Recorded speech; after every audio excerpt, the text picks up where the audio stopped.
Hi, I'm Kent. In a previous video, I used mason stains of varying percentages to color some clay bodies, and a few different colors as well. So in that video, we mixed up all the slip, and I slip cast all the pots. Since then, they have all dried out, and they're all now bone dry. So in this video, I'm going to bisque fire the pots. We will then take half of them and glaze them with a clear glaze, so we can compare the ones that have a clear glaze on them to just the raw clay body. We'll then do the glaze firing and see how they all turned out. Here are all the bone dry pots with all the different colors and all the different percentages. Over here, I've actually lined them up in sorted order. These are here over a mess, but luckily they're all labeled. I have little labels in the bottom of each one. So these are all bone dry. They haven't been fired yet. So the colors will definitely change as we fire them, but I wanted to check them out in the bone dry state.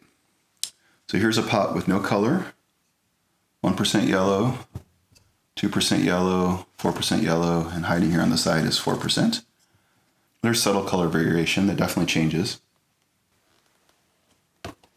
It's also interesting looking at the different 1% colors. So again, no color, 1% yellow, 1% black, 1% blue.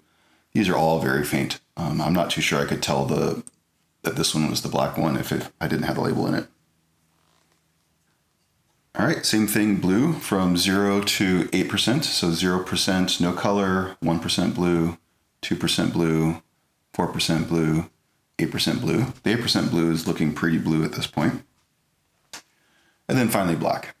Again, no color, 1% black, which is very faint, 2, 4, and 8%, which is looking reasonably gray.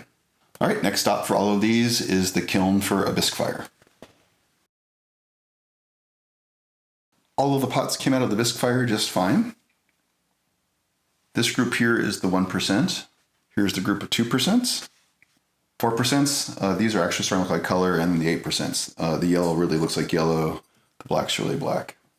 There's a few defects that are showing up at this point, not too surprisingly. I didn't clean out the molds between different castings for different colors. So there's a little bit of the previous color on some of these pots. So this one here, for instance, has a little bit of black showing up in it. If I were to do these for real, I'd want to be much more careful. Again, for my tests and for my own personal use, this is just fine. The other thing that is noticeable in a few of the pots is they're a little bit streaky at times. So there's a little bit of streakiness here on the inside of the rim. There's a little bit of streakiness, but again, I'm fine with that. This is really just to learn what the different mason stains do in the different pots. Now, of course, this is not what they'll look like in the end. What I'm going to do is take half of these pots, one for each percentage and each color, and put a clear glaze on top, which I have sitting here off to the side. This is my base glaze. I have another video on how I mix that up. So what I'm going to do now is go ahead and dip the pots in the glaze, and then the next step after they dry will be off to their final firing. So I just mixed up my clear base glaze here. I'm just going to start dipping them in. One of the challenges is since they have the hole in the bottom, they don't actually displace the glaze. I can sometimes put my finger on it and get it to displace. However, at this point, I think I have enough glaze just to dip them all the way in.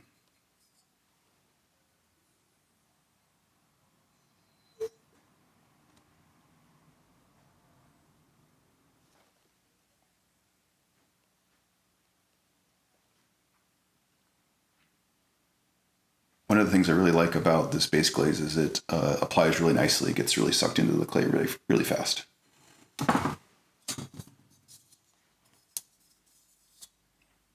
Yellow. Hear the pot whistle as it goes down. That's the air escaping through the drainage hole. Make sure I don't bump any of these. All right, 2% black.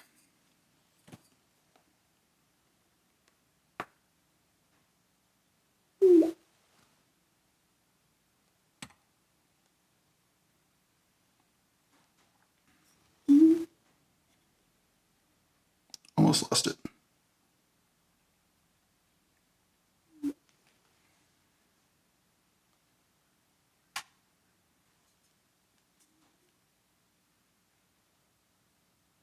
Now it's sitting on the bottom, so just have enough glaze.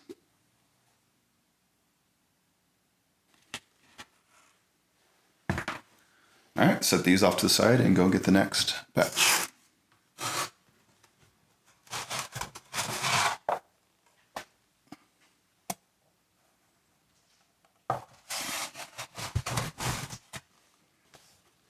%4 yellow.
Don't quite have enough glaze to glaze all the way up, so I have to rock it around.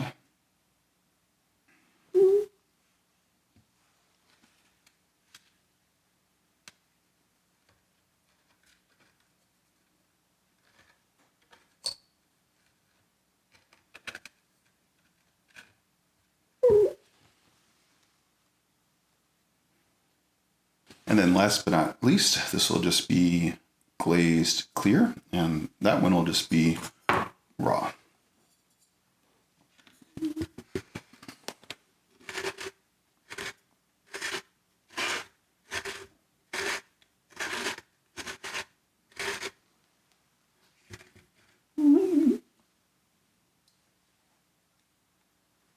Alrighty, those are all glazed clear. The other ones we'll leave unglazed. Let these dry. I'll touch up the glaze a little bit, and then they will be fired. All right, let's put the pots in. Just like the Bisque fire, I'm going to go from low percentages to high percentages and keep things arranged by color.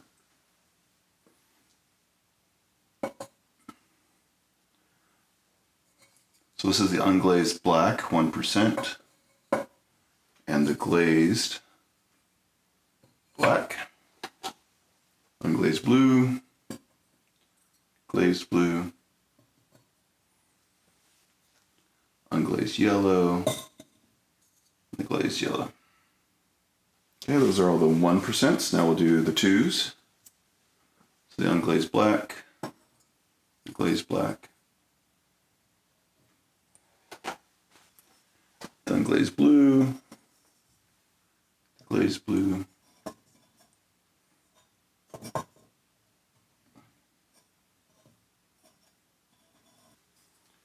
unglazed yellow, and the glazed yellow. All right, that's all the 2%. Now for the 4%, we'll do the unglazed black, glazed black, the unglazed blue, and the glazed blue, and the unglazed yellow, and the glazed yellow. All right, that one barely fits. We need to scooch things around a little bit. Okay, I feel better about that. All right, now we'll put in a shelf.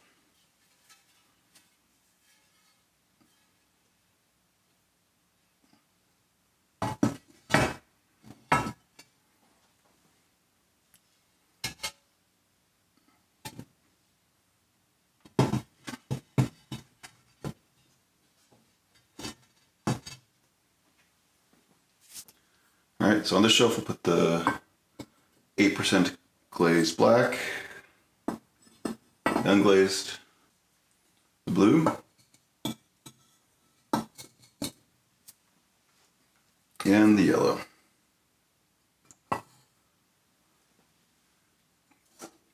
And then finally we have the pots that have no color in. So this is just the raw clay glazed clear and the raw clay all by itself. All right, I'll fill up the kiln with some other pots, and then we will fire it, and we'll check these out.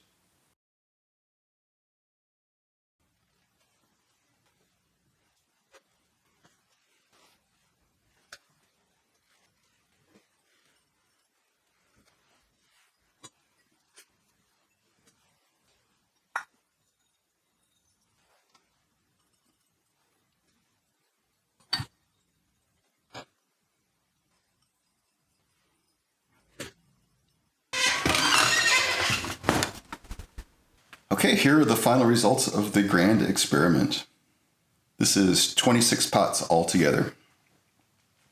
So these are laid out in order of ascending percentage of colorant. So these two here are 0, just the plain clear glaze, and then the raw clay body. 1%, 2%, 4%, 8%. So I was wondering if coming out of this, there was just one that I would absolutely love. And the answer is no. I actually like a lot of these.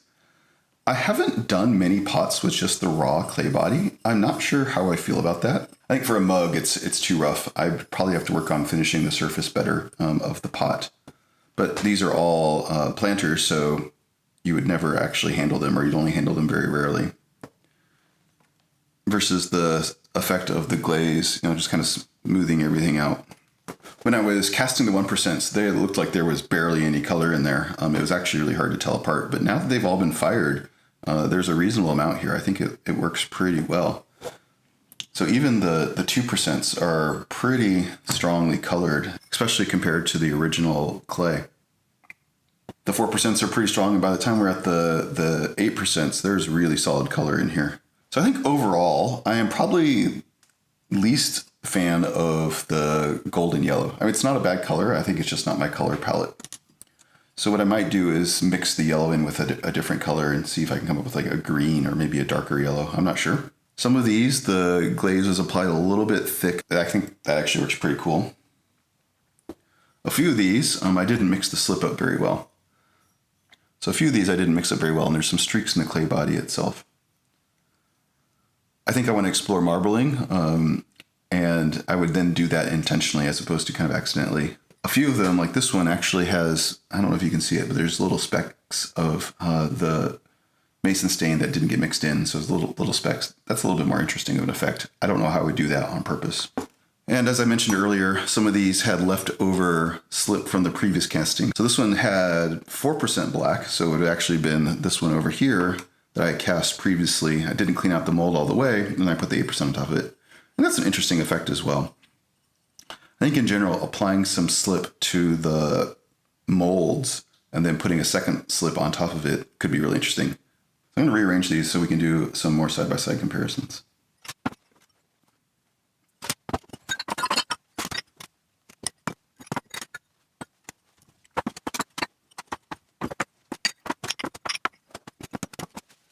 All right, so here's all the black mason stain. The glazed ones are in front and the unglazed are in the back. So I think of these, I like the dark one. That one's just a really cool color. And I suspect probably this one, the 2%, would be good. I like this, but it's really subtle. So compared to just the regular clay, I'm not too sure what it would look like. For this one, I think I would want the glaze to be a little bit thinner so I didn't have these little speckles in the glaze. This one's really pretty. Yeah, I like this. So I think of these, probably the 2% and the 8% are probably my favorite.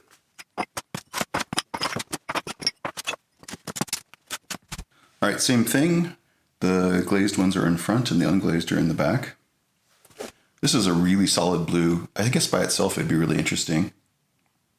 I think I like this kind of baby blue as well. So yeah, 8% is a pretty solid blue. I think the middle two here are probably, again, my favorite, depending on kind of what effect I'm going for. And the 1% still really faint. I like it. I guess I'd have to think about when I would want to use it. And all the yellows.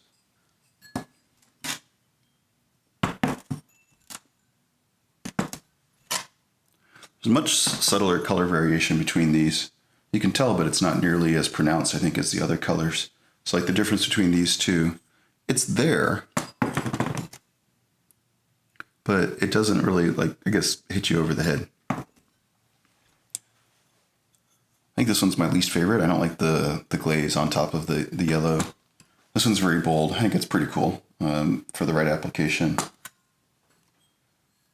Maybe the 2% would be interesting as well. Give it some color. It looks very different while glazed.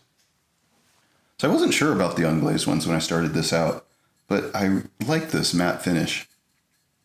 It might be something I have to explore some more.